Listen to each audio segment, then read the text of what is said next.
Hello everyone, welcome back and thank you for your support. आज के session में हम पढ़ेंगे बेसिक प्रोग्रामिंग के multiple choice question with answer and explanation. तो चलिए स्टार्ट करते हैं। First question is, in the C language the constant is defined A before main, B after main, C anywhere but starting on a new line and D none of these। तो चलिए अब इसका answer देख लेते हैं। Answer is C anywhere but starting on a new line।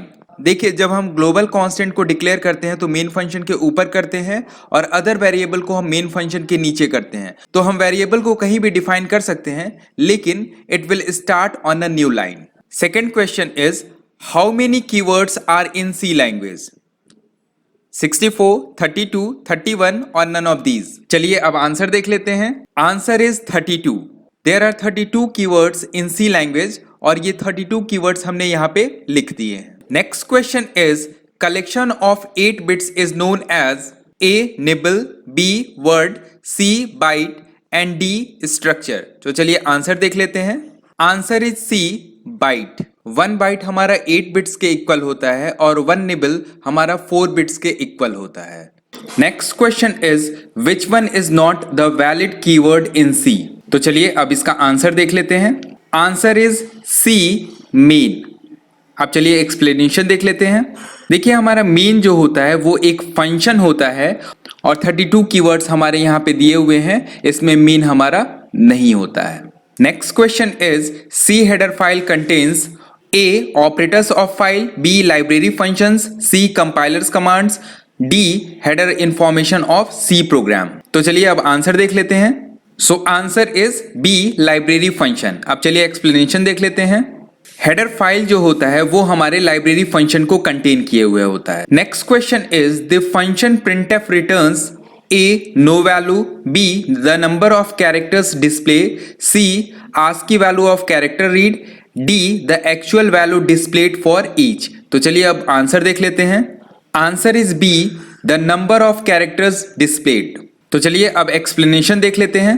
देखिए, जो printf function होता है वो एक तरीके का आउटपुट फंक्शन होता है और ये नंबर ऑफ कैरेक्टर्स को डिस्प्ले करता है। Next question is, the function scanf returns A no value, B the number of successfully read input value, C ASCII value of character read और D the actual value read for each argument। तो चलिए answer देख लेते हैं। Answer is B the number of successfully read input values। तो चलिए अब explanation देख लेते हैं। देखिए, जो हमारा scanf फंक्शन होता है वो एक तरीके का इनपुट फंक्शन होता है and it will return the number of successfully read input values। Next question is, collection of useful functions and symbols that may be accessed by a program is known as A preprocessor, B header files, C library, D compiler। तो चलिए अब answer देख लेते हैं। Answer is B header file। अब चलिए explanation देख लेते हैं। हेडर फाइल की डेफिनेशन होती है, header file contains the library function and जब भी हमको फंक्शन को एक्सेस करना रहता है देन हम अपने प्रोग्राम में हेडर फाइल को इंक्लूड करा लेते हैं और उस फंक्शन का यूज कर लेते हैं। Next question is, the output of the compiler is usually called A object code, B source code, C translation unit, D linker. तो चलिए आउटपुट देख लेते हैं। Output is A object code. अब चलिए एक्सप्लेनेशन देख लेते हैं। हमारा कंपाइलर जब सोर्स कोड को कंपाइल करता है देन हमारा ऑब्जेक्ट कोड जनरेट होता है। देखिए, यहाँ पे ऑब्जेक्टिव क्वेश्चन हमने लिखा है मेन और इसके अंदर फिर हमने प्रिंट कराया है printf कोडिंग वर्ल्ड और उसके बाद अगेन हमने मेन फंक्शन को कॉल किया है। तो इसमें आपको बताना है what will be the output of this program. यहाँ पे 4 ऑप्शन हमारे दिए हैं। पहला है रॉन्ग स्टेटमेंट, दूसरा है it will keep on printing coding word, third one is it will print coding word and fourth one is none of these.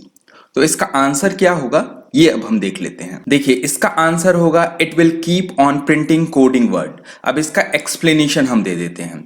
देखिए, यहाँ पे सबसे पहले जब मेन फंक्शन आएगा तो इसके अंदर प्रिंट करेगा कोडिंग वर्ड, उसके बाद यहाँ पे मेन फंक्शन को कॉल किया गया है, देन अगेन यहाँ पहुंच जाएगा और अगेन ये प्रिंट करेगा कोडिंग वर्ड, फिर मेन फंक्शन कॉल होगा और ये बार बार हमारा चलता रहेगा और ये बार बार कोडिंग वर्ड प्रिंट होता रहेगा। इसलिए इसका option B it will keep on printing coding word correct है। नेक्स्ट हमारा क्वेश्चन है what is the 16 bit compiler range for integer constant. तो ये हमारे 4 ऑप्शन दिए हुए हैं, इसमें से आपको सेलेक्ट करना पड़ेगा। तो चलिए आंसर देख, हमारा आंसर होगा डी -327682 32767। अब चलिए एक्सप्लेनेशन देख लेते हैं। हमारा जो 16 बिट सी कंपाइलर होता है वो 2 बाइट का स्पेस लेता है वैल्यू को स्टोर होने। तो जो हमारा साइंड इंटीजर का रेंज होगा वो -32768 से 32767 होगा।